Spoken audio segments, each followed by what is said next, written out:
just an update, I guess. This is Castle, by the way. Not that it matters.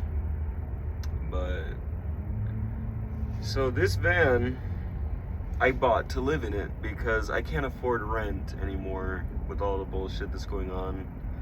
My legal issues and my debts and all that. It's stupid to have to pay as much rent as I have been paying. It's not even that bad, compared to others. So, but I decided to live in a van because that's going to be cheaper and I'll be able to save money and then be able to pay off my debts quicker and have a little bit more financial freedom, like being able to buy food and stuff and toilet paper. So the update right now is that this is my third time getting it registered with the temp tag because I am not able to pass emissions because the spark plug needs to be changed. Hopefully that's it. That's the only code that it's throwing out. So I changed the spark. Once I change the spark plugs, I'll try and reset the code, and hopefully the code will be away, and then I can get it registered, so I can at least live in here without being arrested. And because I'll have to live in it one way or another. So, in my daily driver, my Acura TSX, the fuel pump went out the other day, so that is not drivable until I can get a new fuel pump, but I have no money for a fuel pump. I don't even have money for gas, or spark plugs, or food, or anything. So, I don't know. I think I'm gonna get evicted this month because I don't think I'll be able to make the rent. I talked to him about it, and I said I could pay half, and then the rest of it with my next paycheck on the 8th or something, a little bit down the road from the 1st. And I can't even pay half. I can't even pay a quarter of a half, so, or 4th, I guess. So is that 4th? I don't know, but yeah, I can't do it. So I hope that I get, I hope that I don't get evicted. Hopefully they'll see me put some money in and know like I have no fucking money, and they'll be able to be cool to wait. But yeah, until then, I have 30 days to get the emissions and the van cleared. So that's the next priority. But I have my pro fight. My pro debut for boxing is on the 8th of March. Okay. Yeah, so she's got a text. My sister's pregnant. I just found that out today. She's pregnant with her second child, so it's really special. They're struggling too, everybody's struggling. I ain't no different than anybody else. But I won't give up. I've made it to a point in my life where,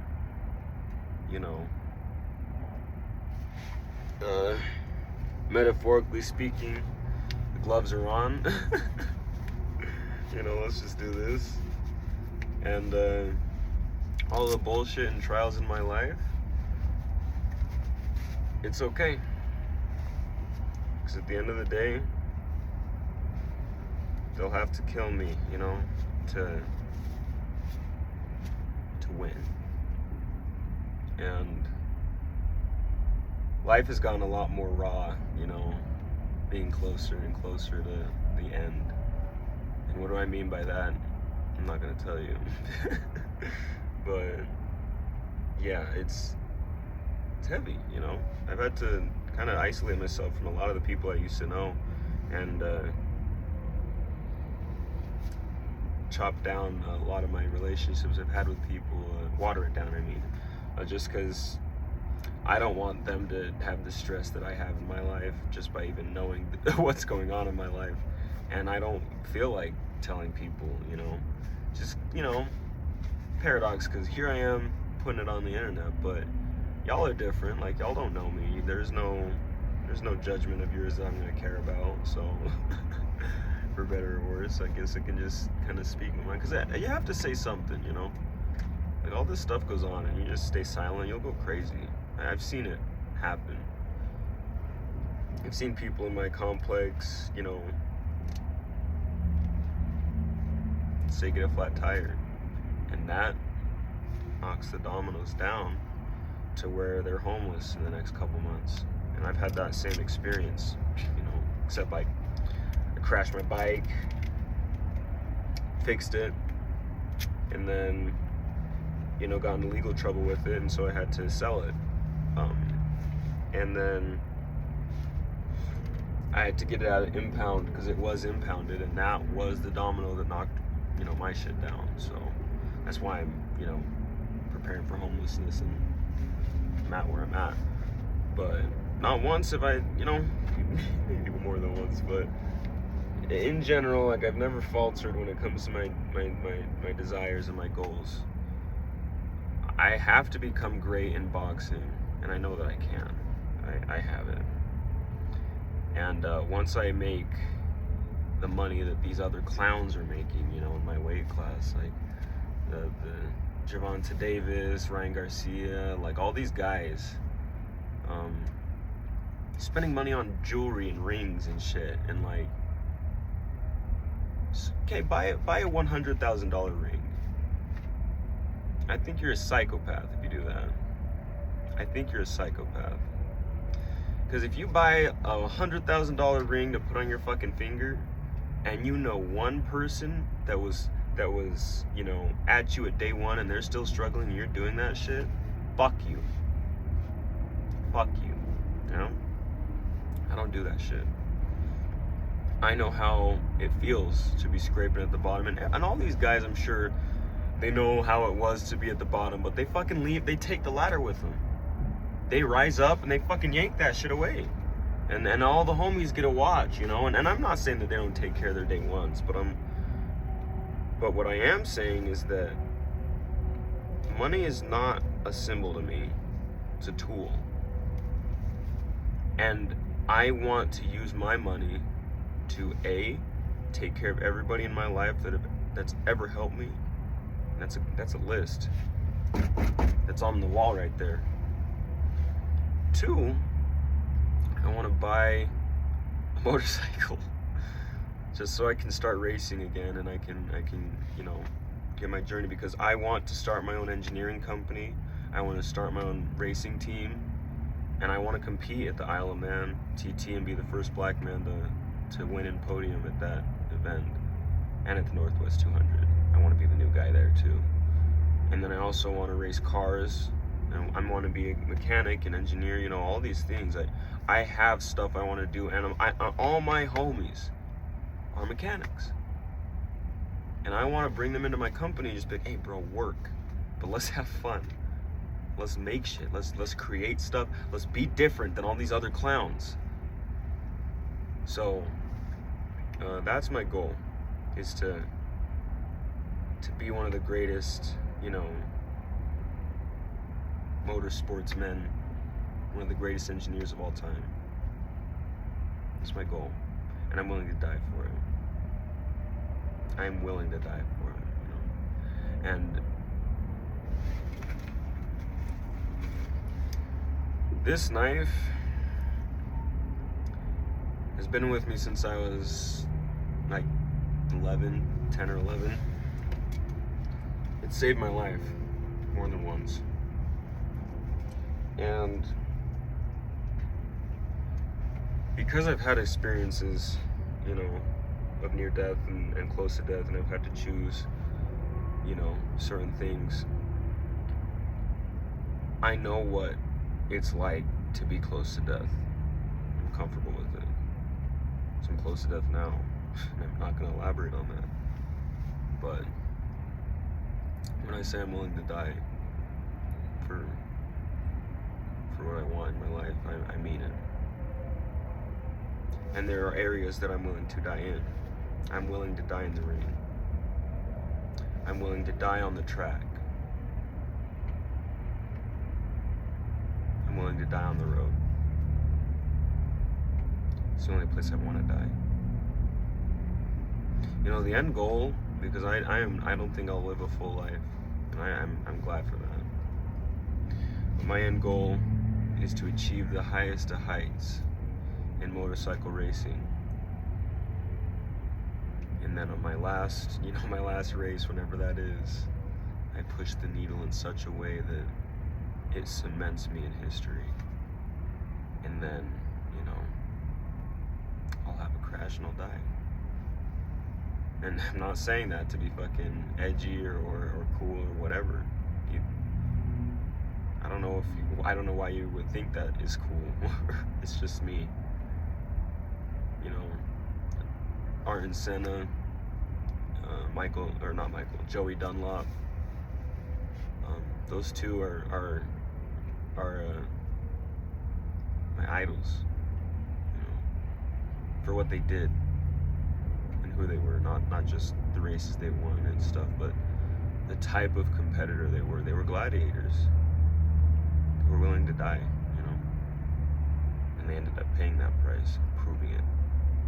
And they're respected forever because of it. And I know that my core runs that deep too, and anything less, I feel is a waste. So I'm gonna take a nap. But before I go, I just want to say, I have split personality disorder, or whatever the fuck you want to call it, dissociative identity disorder, DID, and that's a lot more complicated than people make it out to be, and it's a lot more destructive on your social and personal life than people like to admit. And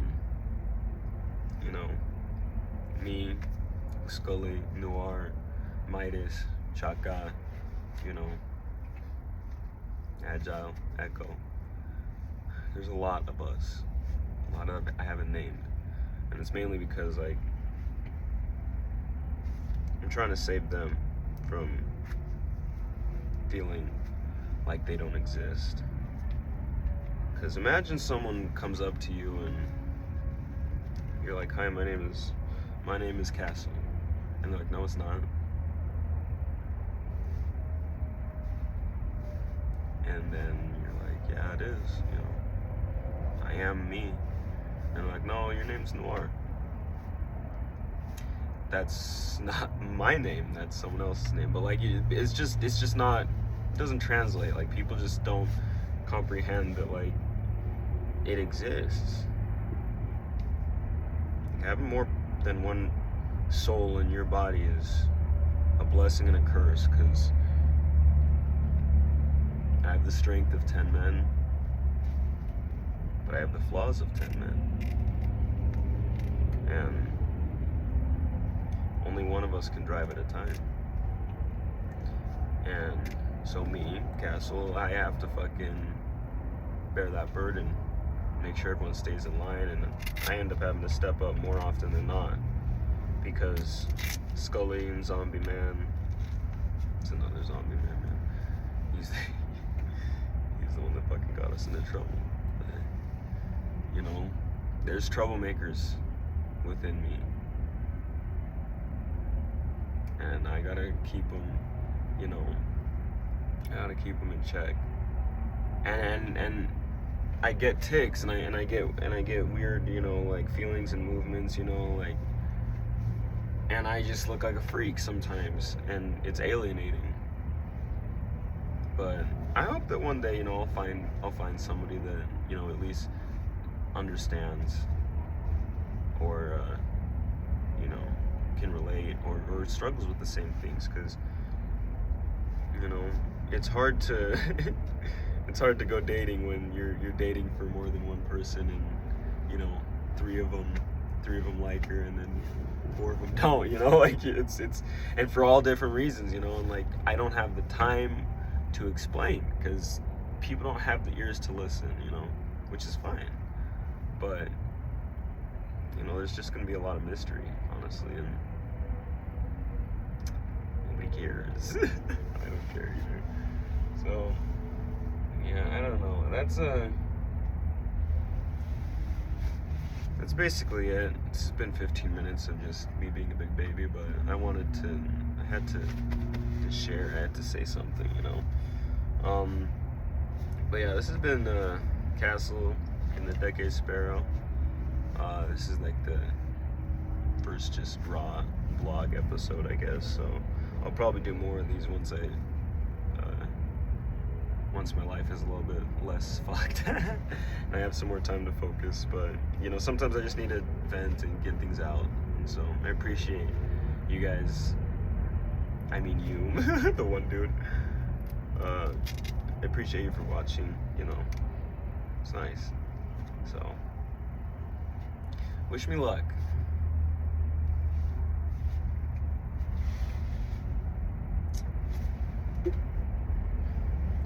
That's a djembe. I was gonna play it, but like I just don't have it. So yeah, I'm gonna take a nap.